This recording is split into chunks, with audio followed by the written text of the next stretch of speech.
एक तरफ दिल्ली के मुख्यमंत्री अरविंद केजरीवाल ने आज दिल्ली में बिजली के दाम आधे करके अपना दूसरा वादा जो दिल्ली वालों से किया था वो पूरा कर दिया, लेकिन दूसरी तरफ सियासी खलबली भी मचा दी ये कहकर कि हमारी सरकार शायद सिर्फ 48 घंटे की मेहमान है। सबसे बड़ा सवाल यही है कि आखिर अरविंद केजरीवाल को विश्वास मत से पहले डर क्यों लग रहा है। आम आदमी पार्टी से दिलीप पांडे, कांग्रेस से राजीव त्यागी, बीजेपी से जगदीश मुखी हमारे साथ हैं। दिलीप जी, आप सुन रहे हैं, कांग्रेस बीजेपी दोनों कह रही है कि या तो आपके अंदर घमंड आ गया है या आपको राजनीति का ये एबीसीडी नहीं पता है कि संवाद जरूरी है, या फिर आपके मन में कुछ और चल रहा है। दिलीप पांडे, स्पीकर के मसले पर यह कैसा रवैया है आम आदमी पार्टी का?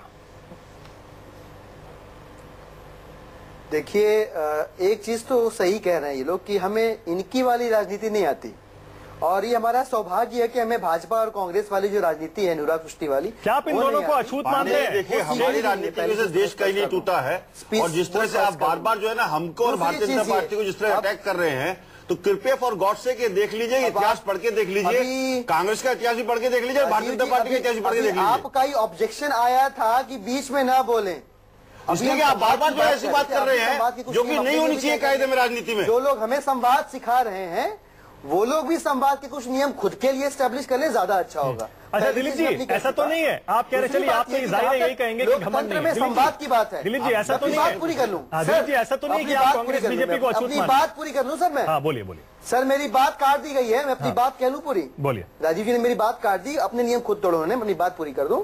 मैं ये कह रहा हूं कि लोकतंत्र में जो संवाद की बात कर रहे हैं, ये संवाद का मतलब नहीं समझ रहे हैं। लोकतंत्र में संवाद का मतलब ये नहीं होता कि पर्दे के पीछे जाके दो पार्टियां आपस में गुपचुप बात करके और कुछ तय कर ले। लोकतंत्र में संवाद का मतलब होता है जनता से संवाद, जनता से बातचीत। हम यह विश्वास नहीं रखते कि 5 साल में एक बार वोट देने के बाद जो संवाद खत्म कर लिया जाए जनता से, वही लोकतंत्र है। हम जनता से बातचीत करने में विश्वास रखते हैं, वो हम करते रहेंगे। हमें इनके जैसे संवाद को सीखने की आवश्यकता नहीं है। जो हम सीख रहे हैं वो ये सीख रहे हैं कि किस तरह से जनता की भागीदारी लोकतंत्र में सुनिश्चित की जाए। स्पीकर के चुनाव में जनता के वोट नहीं डालेगी दिलीप पांडे जी। स्पीकर का जब चुनाव होगा विधानसभा में कांग्रेस के 8 विधायकों की जरूरत आपको पड़ने वाली है, उनसे बातचीत आपको करनी पड़ेगी। मानक जी, मैं ये बता रहा था कि लोकतंत्र में संवाद के महत्व को समझा रहे थे, मैं उस पर अपने विचार व्यक्त कर रहा था। और रहा सवाल स्पीकर का तो अभी जगदीश मुखी जी खुद ही कह रहे थे। पहले 2 बातें उन्होंने कही, तो उन्होंने खुद को ही कॉन्ट्रोडिक्ट किया। पहले तो उन्होंने ये कहा कि भारतीय जनता पार्टी भी अपना नाम आपस में बातचीत करके तय करके और बताएगी, और फिर ये कह रहे हैं कि ये कंसेंसस से होना चाहिए, मिलजुल के होना चाहिए, जिस तरह की परंपरा रही है ये। तो फिर कंसेंसस कहा, जब अब आप अपने नाम खुद तय करने वाले और देने वाले हैं, तो उसमें कंसेंसस के सवाल को तो आपने खुद खारिज कर दिया। रूलिंग पार्टी का पहला फर्ज होता है कंसेंसस बनाने के लिए। इनिशिएटिव आना चाहिए था आम आदमी पार्टी की ओर से, आम आदमी पार्टी की ओर से इनिशिएटिव आना चाहिए था कंसेंसस बनाने के लिए। जिस तरह की भाषा पांडे जी बोल रहे हैं, मेरी उस बात को सिद्ध कर रहे हैं कि एरोगेंसी इस हद तक है कि वो बात सुनने के लिए तैयार नहीं किसी की। गाली गलोच के अलावा इनके कोई भाषा में इसके कुछ नहीं है इनके जी। अजीब बात है जी। आप डिस्कशन के अंदर बैठे हुए हैं और आपसे हम ये कह रहे हैं कि डायलॉग जो है वो स्पीकर के लिए इनिशिएट रूलिंग पार्टी से होना चाहिए था। आप उसको भी सुनने के लिए तैयार नहीं है। आप फिर अपनी उसी प्रकार पर अड़े हुए हैं जिसके ऊपर डायलॉग। अरे डायलॉग जो है दोनों तीनों पार्टी जो जिनके सदस्य होते हैं उन्हीं के अंदर डायलॉग होता है फ्लोर पर। वो फ्लोर पर डायलॉग की बात कर रहा हूं मैं आपको डायलॉग जो है आप जनता के साथ रखें, उसमें किसी को कोई एतराज नहीं है, किंतु फ्लोर के मैनेजमेंट के लिए तो डायलॉग किया ही जाता है। ऐसा लग रहा है, आप ऐसा लग रहा है भाषा बीजेपी कांग्रेस को अछूत बना करके बात कर रहे हैं। हाँ, मैं वही कह रहा हूँ दिलीप पांडे, ऐसा लग रहा है कि आम आदमी पार्टी बीजेपी कांग्रेस दोनों को अछूत मान रही है, इसीलिए स्पीकर के चुनाव जैसे मुद्दे पर भी किसी से बातचीत तक करने को तैयार नहीं है।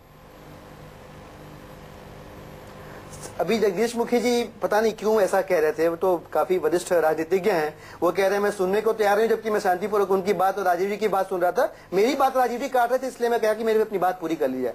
मैं ये कह रहा हूं कि इनिशिएटिव लेने की जो बात है स्पीकर के मुद्दे पे, हमने एक नाम आगे कर दिया है। अब तो रिएक्ट भारतीय जनता पार्टी को कांग्रेस पार्टी को करना है, ये उस पर अपनी प्रतिक्रिया इस हिसाब से दे रहे हैं। नहीं, ये इनिशिएटिव नहीं है कि हम अभी तय करके बीजेपी कांग्रेस के हिसाब से दिलीप पांडे ये इनिशिएटिव नहीं है। अरे आप अपने घमंड को दूर रख के हमारी बात सुन लीजिएगा। हमने अपनी डायलॉग का मतलब ये होता है डिस्कस करना होता है। आपने तो अपना कैंडिडेट डिक्लेयर कर दिया। आप जगदीश जी, कहाँ किया? आप थोड़ी देर पहले लोकतंत्र में डायलॉग के मतलब समझा रहे थे। आपने तो कैंडिडेट डिक्लेयर कर दिया। चुनाव के मुद्दे की बात नहीं है, आप लोकतंत्र में डायलॉग का मतलब बताना चाहता हूँ, आप समझ लीजिए। मैं अब भी समझा रहा हूं आपको, जो आप कह रहे हैं कि हमने तो अपना कैंडिडेट तय कर दिया, बाकी डायलॉग कर लें जी, ये डायलॉग नहीं होता। बीजेपी ने अपना कैंडिडेट डिक्लेयर नहीं किया है अभी तक, कांग्रेस ने डिक्लेयर नहीं किया है। आपने डिक्लेयर करके डायलॉग को समाप्त कर दिया है। आपने जो एक मानी हुई प्रथा है प्रजातंत्र के अंदर, डायलॉग करके स्पीकर को। अच्छा, मैं एक चीज और बता देता हूं, मैं एक चीज और बता देता हूं, इसी में एक चीज और जोड़ देता हूं। दिलीप जी एक सेकंड रुक जाइए, एक सेकंड रुक जाइए, एक चीज और बता देता हूं। जगदीश मुखी जी, आप भी सुनिएगा, क्योंकि आपका वर्षों का 35 साल का आपका एक्सपीरियंस है। जगदीश मुखी जी, आज केजरीवाल कैबिनेट ने फैसला लिया है 2 तारीख को कॉन्फिडेंस वोट होगा और 3 तारीख को स्पीकर का चुनाव होगा। अब से पहले होता यह था, स्पीकर का चुनाव पहले होता था, फिर कॉन्फिडेंस वोट होता था। जगदीश मुखी जी, आप इसे कैसे देखते हैं? अब तक के हिंदुस्तान के इंडिपेंडेंट इंडिया में ऐसा आज तक कभी नहीं हुआ है। हमेशा जो प्रोटेम स्पीकर होता है वो मेंबर्स को ओथ दिलाते हैं और स्पीकर का चुनाव करा करके नया स्पीकर जब चुन करके आ जाते हैं रेगुलर स्पीकर, वो आगे कार्रवाई चलाते हैं और वोट ऑफ ट्रस्ट जो है उन्हीं के सामने लाया जाना चाहिए था। ये अब तक की सारी प्रथा भी है और आज तक ऐसा हर विधानसभा पार्टी से क्यों पलट रही है के अंदर हुआ है। हम नहीं जानते इनको कौन सा डर सता रहा है, पहले वोट ट्रस्ट लेना है, बाद में स्पीकर का चुनाव कराएंगे। सारे नॉर्म्स और सारे जो पहले की बनी हुई परिपाटी हैं उनको समाप्त करके इस प्रकार का पहले किया जा रहा है। क्या इनके पीछे उनका लक्ष्य, ये तो वही बता पाएंगे, हम नहीं जानते। चलिए ठीक है, क्यों ऐसा कर रहे हैं वो। राजीव जी एकदम सही समझ रहे हैं आप जगदीश जी। दिलीप जी एक सेकंड में आपके पास आ रहा हूं। राजीव जी कुछ कहना चाह रहे हैं, एक सेकंड में आ रहा हूं। दिलीप जी एक सेकंड में आ रहा हूं। राजीव जी, दिलीप जी, बिल्कुल। और माननीय मुखी साहब, मैं जो बात कहने जा रहा हूं बहुत स्पष्ट कह देना चाहता हूं कि प्रजातंत्र में पूरे जितने भी देश, पूरे विश्व में जितने भी देश हैं, जो उन्नत देश हैं, उनमें भी कुछ मान्यता और परंपराओं के हिसाब से राजनीति की जाती है और बहुत सारे डिसीजंस लिए जाते हैं। इसी तरह से मान्यता और परंपरा यही थी कि हम लोग बाग कम से कम डिप्टी स्पीकर उस दल को दे जो सेकंड नंबर पे रहा है विधानसभा या संसद में। लेकिन जिस तरह से आप लोग बाग एरोगेंस की पॉलिटिक्स कर रहे हैं, तो माननीय पांडे जी, मेरा आपको एक सबमिशन है बहुत हम्बल शब्दों के साथ, क्योंकि मैं शब्दों को कभी कटु नहीं करता हूं। आपको सदैव किसी की नहीं चलती है। पूरे विश्व में बहुत बड़े बड़े नेता हुए हैं जिनको हार का मुंह देखना पड़ा और उसके बाद फिर वो दोबारा जीते, लेकिन जनता ने ये कहा कि आपकी एरोगेंस नहीं चलेगी, आपकी नीतियां नहीं चलेंगी।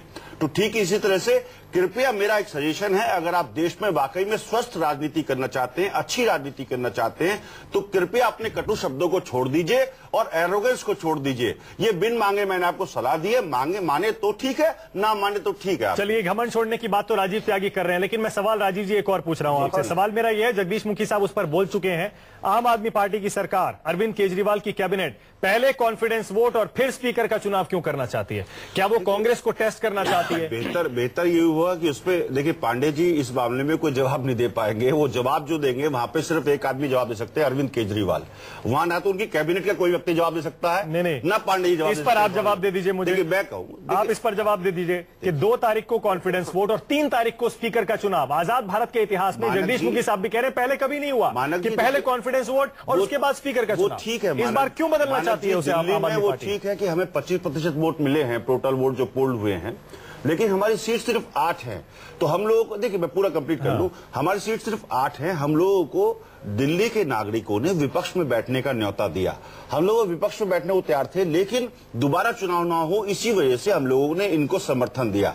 अब ये स्पीकर कैसे चुनते हैं, कैसे नहीं चुनते हैं, अपनी कैबिनेट कैसे चुनते हैं, उनको आप पर भरोसा नहीं है, उनको आप पर भरोसा नहीं है, इसीलिए वो कह रहे हैं पहले कॉन्फिडेंस वोट, पहले आप सरकार बचाइए और उसके बाद स्पीकर का चुनाव। इन्हें भले भरोसा ना हो, लेकिन मुझे कांग्रेस पार्टी की नीतियों पे, सिद्धांतों पे, कांग्रेस पार्टी पे, कांग्रेस पार्टी के हाईकमान पे हम लोगों को पूर्ण भरोसा है कि हम लोग बाग अच्छी राजनीति करते हैं और स्वस्थ राजनीति करते हैं। केजरीवाल साहब आज भी कह रहे थे, जब उन्होंने बिजली के दाम घटाए थे, आधे कर दिए थे, बोले हम आम आदमी है, हमें बीजेपी कांग्रेस की तरह राजनीति नहीं आती है। देखिए, अगर वो आम आदमी है तो वो आम आदमी की तरह चल रहे हैं। जहां तक मैं समझता हूं, जगदीश मुखी जी का 35 साल का अनुभव है राजनीति में और शायद ये भी आम आदमी की तरह रहते हैं। मेरा भी 12-15 साल का पॉलिटिकल कैरियर है, मैं भी बिल्कुल आम आदमी की तरह रहता हूं। मैंने कोई खास कपड़े नहीं पहन रखे या खास तरह की बातें नहीं। आपके हिसाब से क्या अरविंद केजरीवाल राजनीति कर रहे हैं? देखिए, ऐसा है, देखिए मैं ये कह रहा हूं 48 घंटे वाला जो है बयान दिया केजरीवाल साहब ने, ये बोल के कि हमारे पास सिर्फ 48 घंटे हैं। केजरीवाल जी वो काम कर रहे हैं कि आप लोग जब वो उंगली उठाते हैं सामने की तरफ तो ये भूल जाते हैं कि 3 उंगली उनकी तरफ है।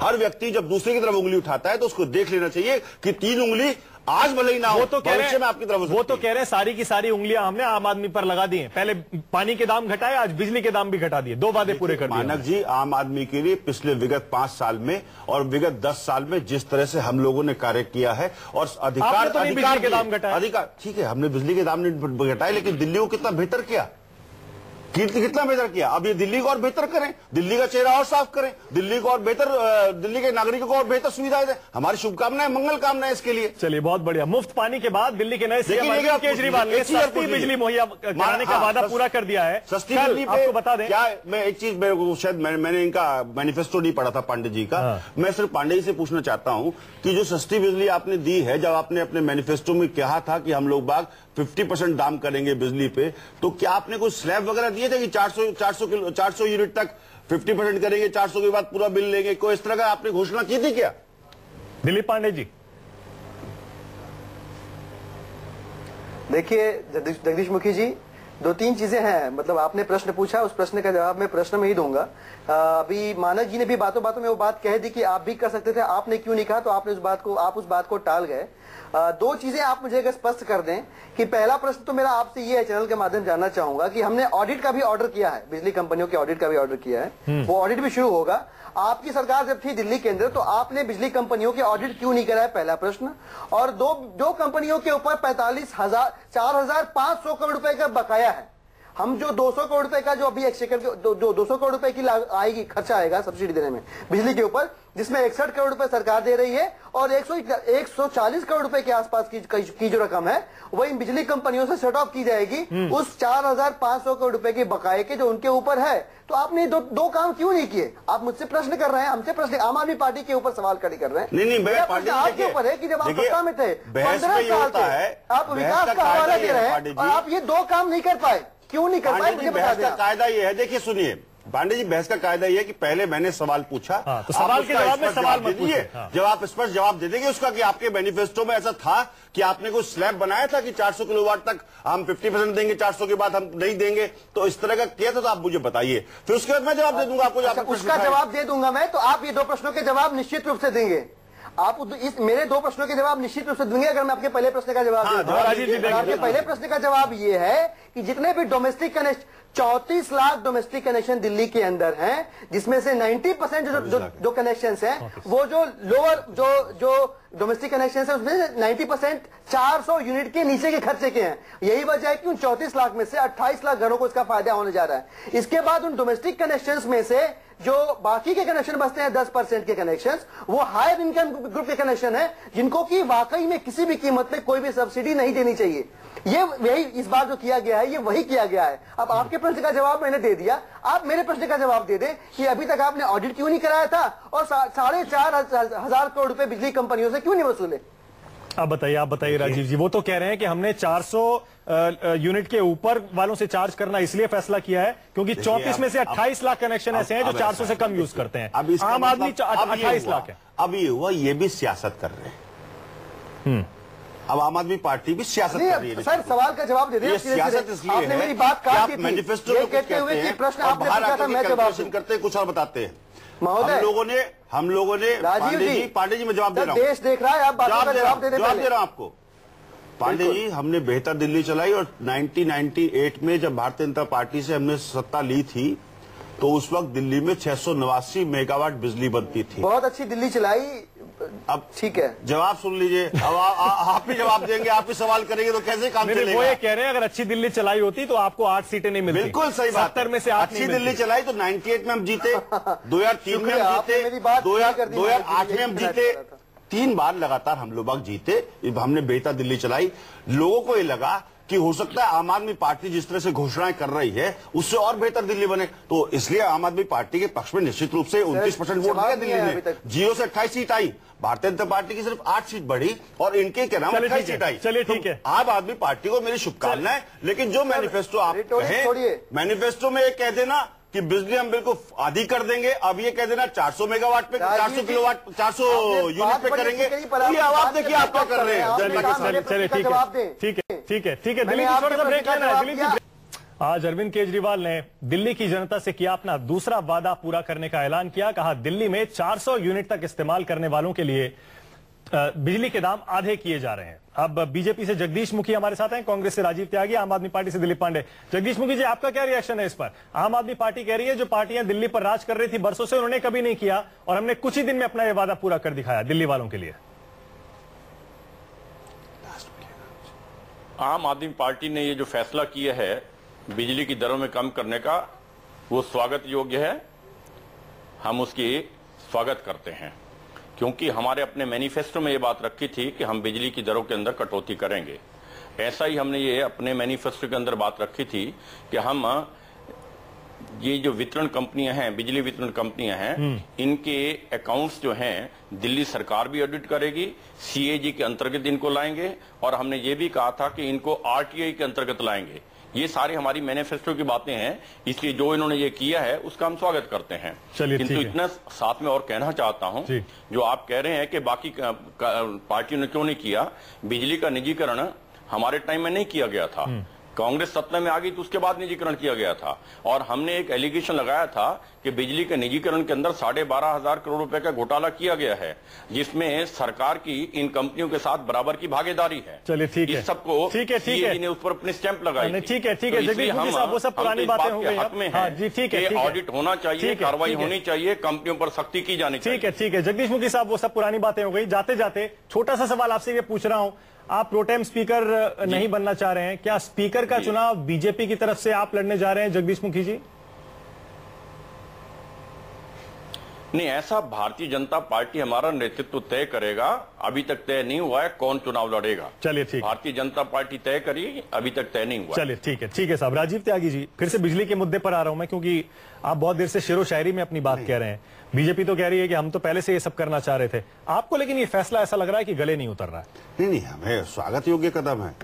दिल्ली के नागरिकों को बेहतर सुविधाएं मिले तो इसके लिए तो कांग्रेस का संकल्प है। लेकिन पिछले 15 साल हमने किया है। लेकिन हम तो बस इतना कहना चाहते हैं कि दिल्ली के नागरिकों को जिस तरह से हमने 24 घंटे बिजली दी है, 2000 मेगावाट बिजली जो है दिल्ली को बाहर से लेनी पड़ती है, 3450 मेगावाट बिजली दिल्ली में बनती है, बाकी 2000 मेगावाट और फालतू उसको दिल्ली से बाहर से लेनी पड़ती है।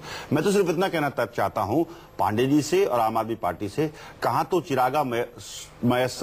चिरागा तय था हर एक घर के लिए, कहां चिराग मैसर नहीं शहर भर के लिए।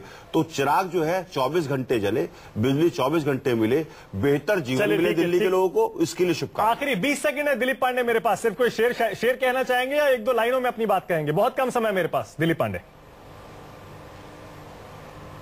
नहीं, कोई शेरोशायरी नहीं करनी है। राजीव त्यागी जी मेरा सवाल अभी जी छोड़ गए हैं वैसे अधूरा। खैर कोई बात नहीं। दो चीजें हमने स्पष्ट की हैं इन सारे वादों को पूरा करके। एक तो ये कि हमने अपना ये साबित कर दिया कि हमारा इंटेंट पहले क्लियर था, अभी क्लियर है। और दूसरी चीज जो हमने साबित करी है वो ये साबित करी है कि जो समस्याएं होती हैं वो समस्याएं पॉलिटिकल विल पावर की कमी की वजह से सॉल्व नहीं हो पाती हैं। चलिए ठीक है दिलीप पांडे, मेरे पास समय बिल्कुल खत्म हो गया है, बिल्कुल खत्म हो गया। आपके दोनों पॉइंट्स बहुत क्लियर हैं, यही साबित किया। बिल्कुल दोनों पॉइंट्स बहुत क्लियर हैं। दिल्ली की जनता, देश की जनता देख रही है, अब वही अपने आप फैसला करेगी। बहुत बहुत शुक्रिया आपका राजीव त्यागी जी, दिलीप पांडे, जगदीश मुखी जी। अब देखते हैं कि क्या वाकई दिल्ली विधानसभा में पहले विश्वास मत हासिल किया जाता है, उसके बाद स्पीकर का चुनाव होता है, और या फिर जैसे हमेशा होता है वैसे होता है, स्पीकर कौन बनता है। लेकिन सबसे बड़ा सवाल वही है जो अरविंद केजरीवाल का डर है, क्या वाकई अब केजरीवाल सरकार 48 घंटे की मेहमान है?